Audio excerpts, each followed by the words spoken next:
Hi guys, it's Sug and welcome back to another video, and today I'll be doing my review for The School of Good and Evil by Soman Chainani.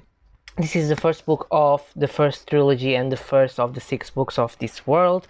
This is a reread but also a read for me. I read this like a couple of years ago, but I didn't recall much of the story, and now I was buddy reading this with Spencer by scribd and Jessie from Plot Twists with Jessie. It's changed a little bit of my perspective because I don't remember why I didn't like it last time, but this time I really enjoyed it more. Before I dive in the review, don't forget to leave a comment, like, subscribe, and ring the notification bell to be notified each time that I post a video and help a lot this channel to grow. So the School of Good and Evil is about a school of good and evil. So there are this magical school where boys and girls are trained to be princesses, helpers, or villains and companions of the villains.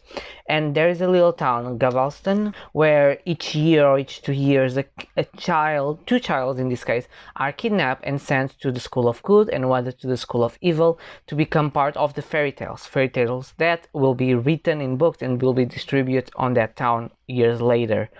So our main protagonist is Sophie and Agatha.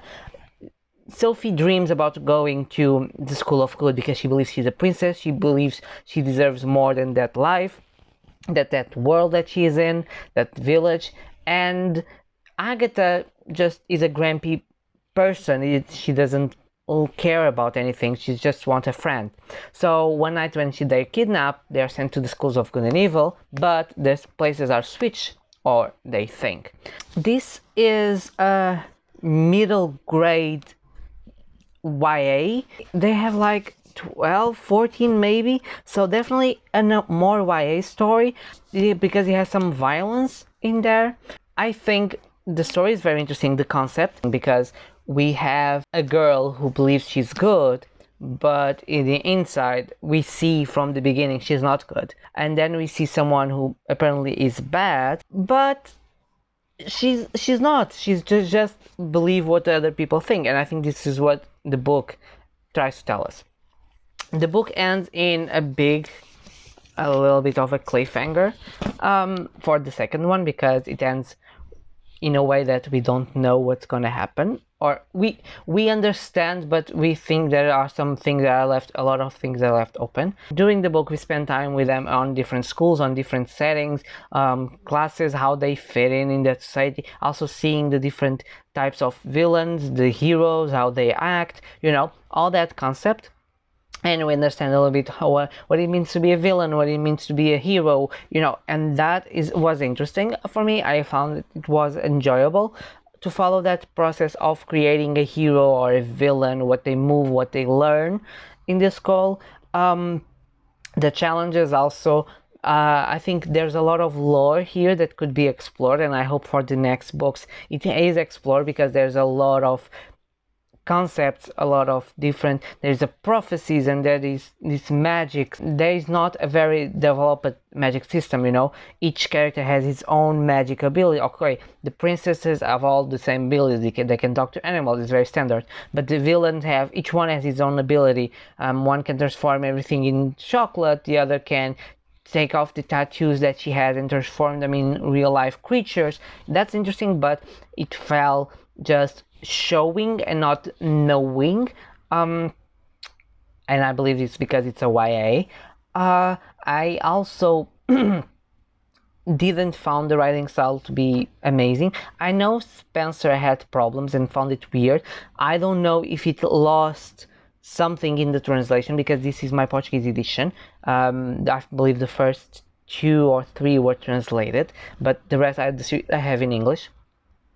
But I think it could be changed in a way that make more sense, and in English clash a little bit.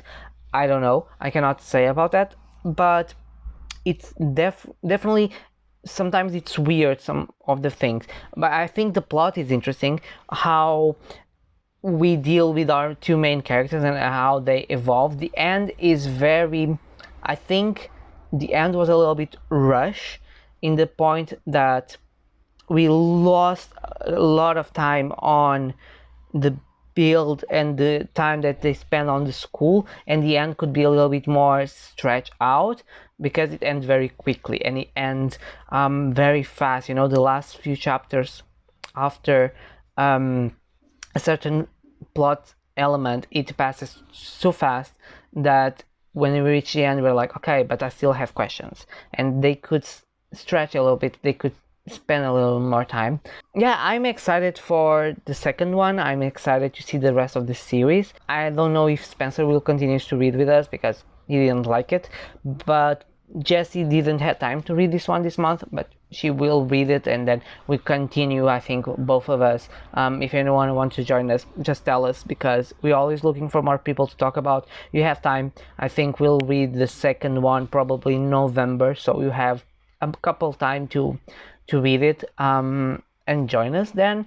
Yeah, I think this is all I have to say for the School of Good and Evil. Tell me in the comments if you read it, if you like it or not, if you like this type of fairy tales involving school settings and different archetypes and different lores about the mythicals of the fairy tales. Yeah, if you reach this far, don't forget to leave a comment, like, and subscribe. It will help a lot. And yeah, I post videos every Tuesday, Thursdays, and Saturdays, and I'll see you guys on my next video.